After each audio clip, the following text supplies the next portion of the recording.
ebyengoye bibere mu kibeera kyabyo ebivunda byokka ebifeera byokka naye kakati bamuleeta ne bayiwa buyibwe bati bitawaanya ebibeera bisobola okukolebwamu ebirala ebintu ebirala ebivunda sobitwala mu nnimiro kati tukikendeeza ne kasasiro so kati bino engeri gye babireetamu bino ekyo si kirungi kale Minisita Nabbanja ng'akuba ekitiiyo National Cleaning Day okliininze gwandaba mbulya mu comment section wansi awo gy'owangaalira ofunye omukisa n'ogenda n'oyonja nolonda kasasiro. We've seen Ugandans have done a good job. Ngola mu kavidiyo ako kitiyo kitabuse kasasiro. But I think you've seen the scale of how dirty our country is. Kino kiyamba buli munnauganda ono si politics naye ndabye abantu abamu ku ground nga bambadde essaati za yellow. What's that? You called an initiative for Ugandans to come bajje balongoose eggwanga lyabwe. Tobiyingiza mu politics. People like me supported it, twakiwagidde, and so many Ugandans were happy because we think something needs to be done ku ground. Eggwanga kyafu. Naye ate ku ground oyinza okugamba oba muyite campaign oba kupushing a narrative agenda tubijjemu ebyo. Everyone needs this. Obukyafu mu ggwanga mwe buli. Olunaku lwe lwonna gambye endwadde ezisinga obungi ku nsi kuno you can prevent them by doing two things: kunaaba ngalo and being hygienic. Nga owangalya watuukula tojja kulwala ebirwadde ebisingayo obungi. Ojja kungamba oshaba tufuna malaria avaawa stagnant water. Woyonja gy'owangalira ogenda kwetaasa ebirwadde bingi. Tubijjemu politics. This was a national initiative. Turn up clean. Ekiddako eggwanga lyaffe nakikoonyeko nakuleggulo. We have a problem. We have ideas. Implementation is a big issue. Nti yes, Ugandans have cleaned. Kasasiro n'agenda gendawa. Ki ekiddako ali ku nguudo right now, it's piled up. Ani agenda okumujja waawo amutwale gye bagenda okumwokyeza? Ani agenda okumwokya? Omwezi ogujja, shall we use the similar efforts? Tunaavaayo ne twenforcinga nga tukoze kati. Buli muntu abadde taklininga kibooko police kukola ki? Kusalako roadblocks. Shall we maintain this? Is this feasible? Mbuuza gwandaba. Yes, it's a brilliant idea. I support it. Very many Ugandans support it. Kisufu nnyo. Naye shall we maintain and sustain it? Tekiifuuke ng'ebintu bye tuzze tulaba nti kijja ne kigenda. It comes very fast, goes very fast. The other problem, enguzi. I won't be surprised nga initiative eno waliwo azimbya akedi leero. Kyenegezo kitegeera. Nga waliwo akiriddemu kusina budget. I won't be surprised nga waliwo abakikubyemu oluseke. Billions of money siphoned. Do not be surprised. Uganda is a gift that keeps on giving. Tebigwayo. Leero ina kino, encho ina kiri. Before you know it, 1 plus 1 becomes 10. Ngali walide sente. Abantu ab'enjawulo mu ggwanga came out ne bakiwaako endowooza. Honorable Nambozi yagambye bw'ati. Watch. Basabo ne banyabo mbalamusizaako mwebala emirimu. Njagadde kisooke kitegeerekekwe nti ndi muwagizi lukulu ew'enkola y'abannansi okwekola mu bulungi bwansi ku lw'obulungi bw'eggwanga lyabwe. N'olwekyo in principle mpagira ekyokuteekawo olunaku bannansi ne beetaba mu mirimu egyawamu gamba ng'egy'okuyonja eggwanga lyabwe. Okuggyako njagadde bino bitegeerekeke nti mu ggwanga omuli paalamenti nga Uganda lwaki tukolera ku biragiro mu kifo ky'okuteeka amateeka gatuyambe. Waliwo munnabyabufuzi omu MP yaleeta etteeka nga private member lye bayita National Service Bill. Etteeka ng'eryo lye twetaaga. Etteeka eriteekawo ebiragiro bannansi ba Uganda bye basobola okwetabamu ku lw'eggwanga lyabwe. Nga n'ekyo ekyokugamba tuteekawo olunaku olw'okuyonjanga ku ggwanga lyaffe nga gyekimu ku byo. Naye ekyokugamba nti nno kabineti yatudde eri yokka n'eragira ate n'eteeka mu nkola ku lunaku lumu, oba oli awo ekyo nze kye ŋŋamba nti tekyabadde kituufu newankubadde nga ekikolebwa nkiwagira. Ekirala, olw'okuba tetwafunye budde bwa kwebuuza nga bannaffe baalagidde jjo ng'olwaleero kwe kussa mu nkola, oba oli awo bo bye batalowoozezaako kakati ate tugenda obibabuulira. nti mama Nabbanja ekiragiro kye watadde waweza obu 7th day. Aba 7th day basaba ku lunaku lwa Saturday ffe tuyita olw'omukaaga. Luba lwa bwerende gye bali era tebalukolerako kintu kyonna wadde n'ofumba emmere yaabwe y'okulya baba bagifumbye gulo limu. Sabbiiti ey'aba 7th day tandika ku ssaawa 11 ez'olweggulo ku Lwokutaano paka akawungeezi lunaku lwe tuyita ffe olw'omukaaga bo lwe bayita Sabbaato. Kati bw'ogamba nti wabaawo motoka esimbula tewabaawo atambula obanga agambye nti okuva ku makya paka ssaawa 4 tebe kugenda ku makanisa. Kyokka ne bw'obagamba nti kale bagende basabe ku ssaawa 6 bo enzikiriza yaabwe bagaana okubaako omulimu gwonna gwe bakola ku lunaku olwo. Kati abo balowoozeddwako tebalowoozeddwako banaakola batya nga ate tebakyalina budde bwakwennyonnyolako mwamaze okulangirira kyawedde. Ensonga ey'okubiri y'abantu abalina embaga. Omugole akeera ku makya ne bamutwala ku saluuni ne bamutwala wa si mugole yekka naye n'abo bonna ababeera mu kuteekateeka embaga. N'embaga ezimu bw'ogenda ku makereziya n'amakanisa okugatta kuba kwa ssaawa 4. Kati abo abagole abalina embaga enkya bagenda kukola batya?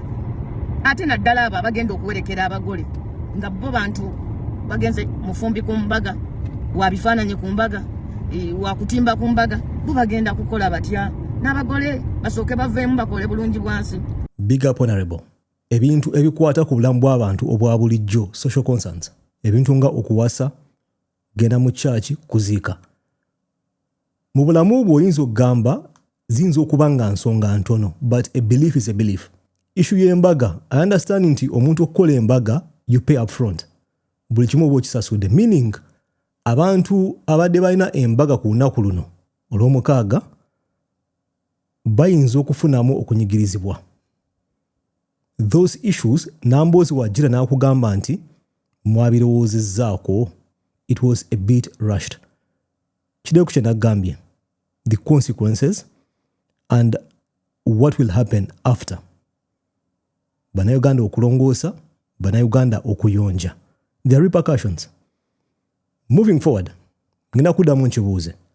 Are we going to use the same style? Are we going to do it the similar way? In the middle of all this, Munnayuganda ayagala okunyumirwa.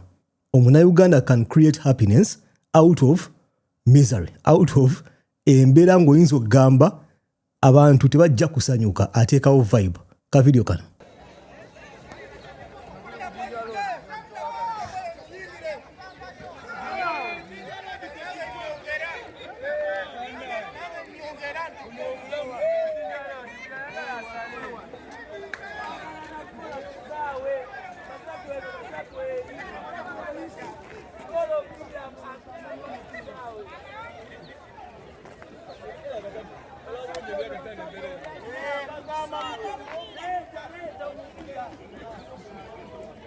Bagasamba mupiira.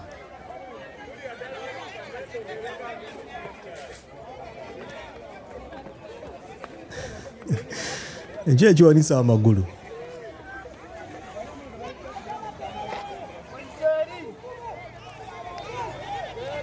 Basamba ntula. Ne Munnayuganda.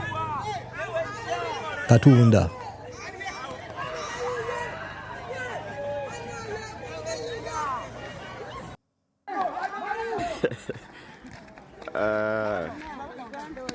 On Tebe Road, I think.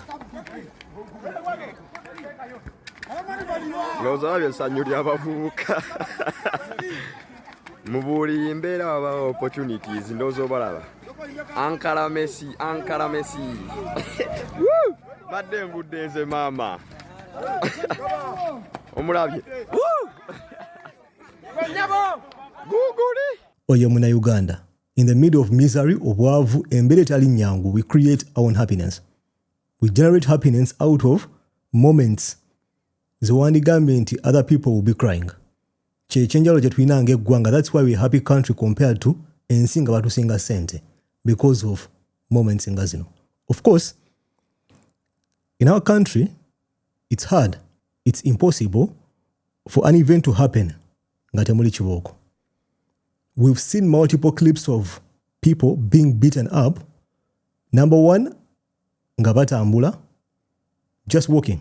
We saw people being stopped. Nga bajjama motoka, Land Cruiser, to come and clean. Ka video kano.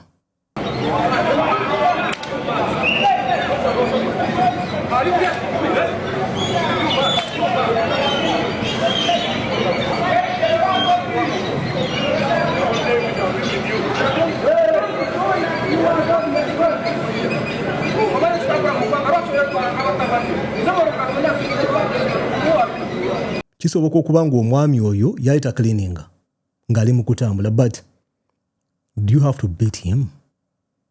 Olina okukwata omuggo. That's where the frustration comes in. Oyambadde uniform wandi mugambye erongoosa without beating him. Oyinza ogamba tulina section y'abasirikale who are cane happy nti wakwata omuggo kebo babbatun, the first thing ekimugira ku mutwe funa omuntu omukuba kibooko. Zino si nte, these are human beings. Oyo omwami w'omugamba longoosa ng'oli musirikale, he will do it. If you speak to someone nicely n'omugamba nkulabye otambula lwaki tolongoosa, n'akuwa ensonga ze ne muteesa ne mukkiriziganya alonde obucupa atambula agende, tulina kumukuba kibooko. Police came out n'issuing statement olunaku lw'eggulo, nja kuleka ogisome naye nga bakugambye bagenda beera involved. It was a 2-page statement. Bakugambye nti members of the public are encouraged to remain in their areas, take part in the cleaning exercise and resume normal activities at 10 a.m. Tuwetaga kukuba muntu. You don't have to beat a human being nga akuba ente. An adult who is above 18 ayinza okuba alina ensonga lwaki tali cleaninga, ayinza okuba nga alina omulwadde mu ddwaliro, ayinza okuba nga agenda ku charge. You don't have to use force. Police yagambe bwete. Watch. The Uganda Police Force reminds all members of the public that the National Cleaning Day will be observed tomorrow, Saturday, 25th July 2026, from 7 a.m. to 10 a.m. across the country. The exercise is part of the government of Uganda's effort to promote a cleaner environment, improve public health, and prevent diseases associated with poor sanitation.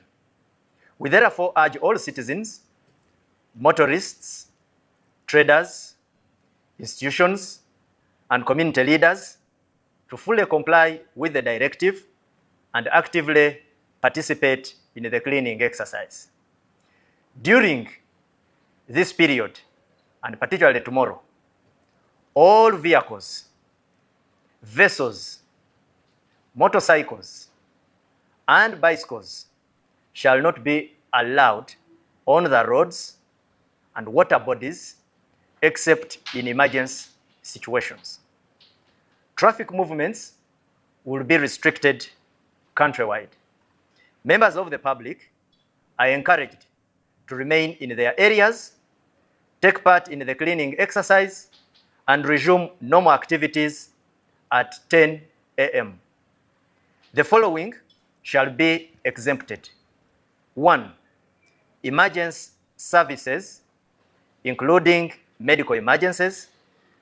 Persons on scheduled medical treatment are advised to carry the relevant medical documentation, while medical personnel should also carry their identification documents. 2. Security vehicles and personnel on duty. 3. Cross-border vehicular traffic along major transport arteries. Members of the public are advised to cooperate with security personnel and avoid any altercations. In case of any concerns, please seek guidance from the nearest police officer or supervisor, so that where there is anything that you have not understood or you want clarity, it can easily be resolved. We thank you. Olunaku luwedde. Tugenda kulinda end of August, the last Saturday. We shall be witnesses. Nga we nakubuuza nga video etandika. Do you think this is sustainable? Do you think it's something we can pull off as a nation? Nchiwagira 1000% obuyonjo butaasaffe tulina okwebereramu. Being or existing in a dirty environment poses a much higher risk ku bulamu bwo than you think. Okweyonja, kunaaba ngalo, kulonda kasasiro. Mindset change. Nywa soda. Lya ekikomando, kwata akavera kasule mu kasasiro. Tokwata akavera ko kakasuka mwala. Tokasula ku luguudo, kakwate. Genda n'akavera ko waka. Kasule mu kasasiro wo omuuche.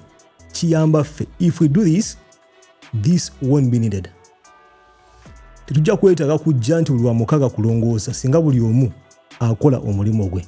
Njagala ompe endowooza yo mu comment section wansi awo ku National Cleaning Day. Ogirabye otya? Ogirowoozaako ki? Olowooza tunakisustaininga ng'eggwanga?